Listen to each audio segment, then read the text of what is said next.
maxay kaaga dhigan tahay mucjisadu? haddii aan kaaga sheekeeyo kaamirada aan hadda isticmaalayno batarigeeda, jaarjarkeeda, sheekada na dhex marta caaway waxa ay noqonaysaa sheeko mucjiso ah.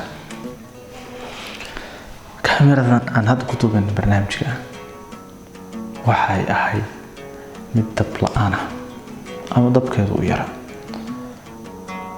waxaa jiray caqabad ah in fiilada jaajarka iyo dabka isku xirta ay iga maqanayd. magaalada Boosaaso 4 beri ugu dambeysay way xirnayd.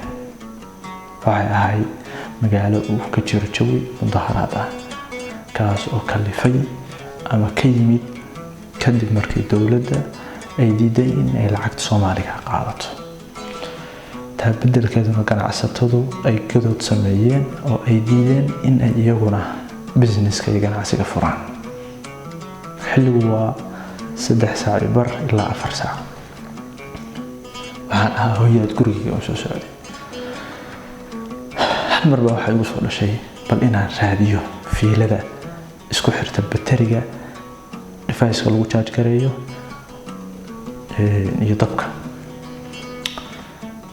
magaalada Boosaaso sida caadiga ah bacda al-cisha wixii ka dambeeyay waa la xiraa. ugu dambeyn 2 saac bar magaalada u xiranta. gaari baan wadanay, suuqaan u soo noqonay. waan soo baxnay, waxaan soo aadnay aaga suuqa. suuqu waa xiran yahay.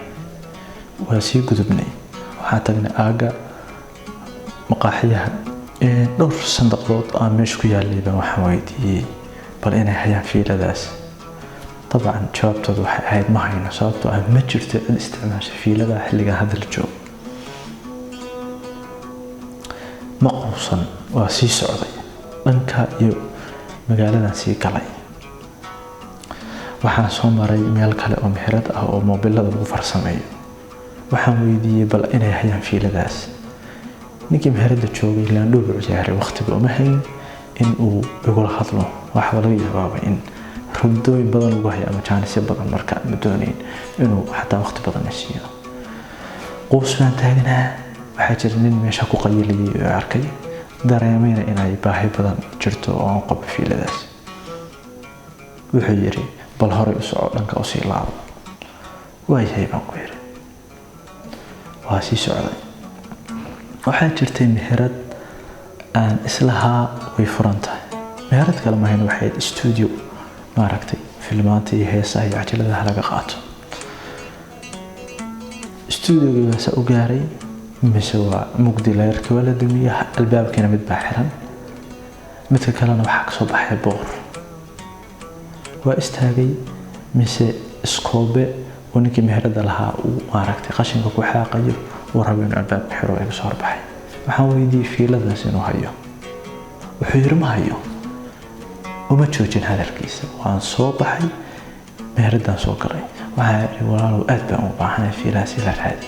studio adiga ah meel kale laga helay ma jirto, waana macquul inaad ka heshid qalabkaaga. xirniyo ma hayo laga deysid, bal wax ila baarbaar baan ku yiri.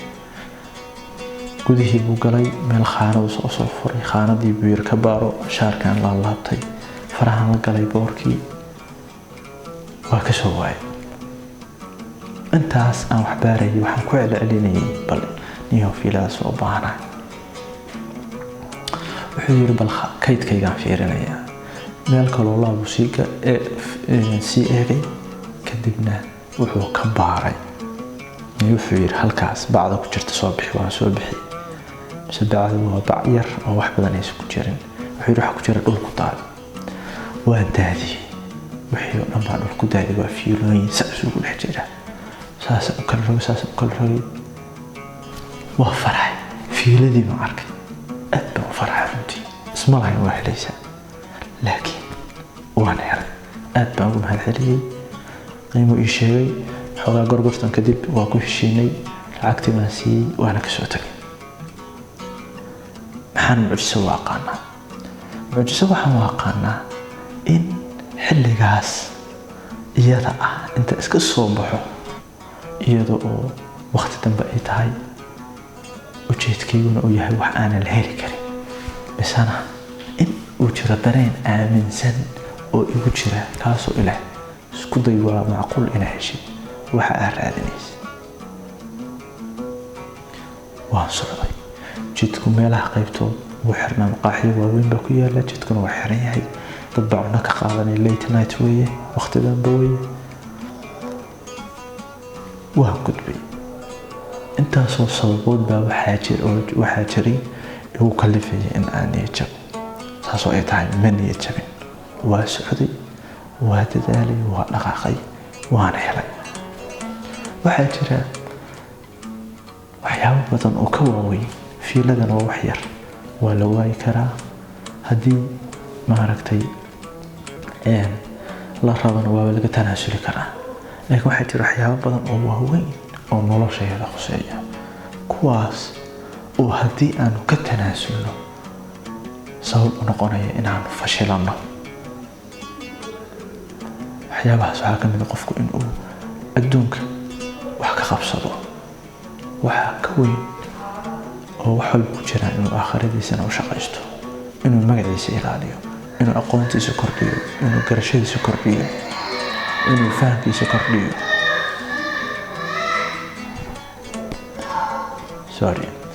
inuu fahamkiisa kordhiyo, inuu garashadiisa kordhiyo, inuu aqoon samaysto, inuu asxaab wanaagsan samaysto. intaasba waa ay fudud tahay mana in ku dadaalno. waxyaabo haas muhiimka ah baa laga yaabaa in aan sababo kooban oo jira markaas dhaca inaan uga tanaasulno. waxaan rajaynayaa in ay idin gaartay fariinta ujeedka muuqaalkan. ma ahayn sida aragtaa muuqaal jacburo weeye ama waftirka xataa meesha laysan diyaarsanay, laakiin waxaan ku talagalay bal in aan maadaama xilligii ay joogto wax yar ka hor bay ahayd in aan muuqaalkan ka dhigo fariin aan idinkula wadaagayo mucjisadii aan caawa la kulmay. waxaa laga yaabaa adiguna inaad la kulantid. waxaa inoo ballan ah in aanu himilooyinkan iyo goolasheena hiigsano, si kastaba ha u badnaadeen, hana u qallafsanaadeen duruufaha iyo sababaha kalifay inaan niyad jabno. inta ayna niyad jabin lahaayeen khuraafaadka aan ku fashilanno oo aan u bareerno inaan fashilanno, markaas ayaanu ogaanaynaa inaan fashilmi doono, inaan guulaysan doono. fashilkuna ma aha ee waa tilaabo cusub oo aan wax ku baranayno. fadlan haddii muuqaalkan ka heshay la wadaag asxaabta, sidoo kale youtube-kana subscribe si, sidoo kale like dheh, sababtoo ah youtube video ka like badan yahay wuxuu la wadaagaa bulsho badan. waxaana laga yaabaa in aan aniga fariintayda iyo adiga like-taada oo iskaashada ay badbaadiso himilooyin badan oo dad badan ay ka tanaasuli lahaayeen. wassalaamu calaykum waraxmatullaahi wabarakaatu.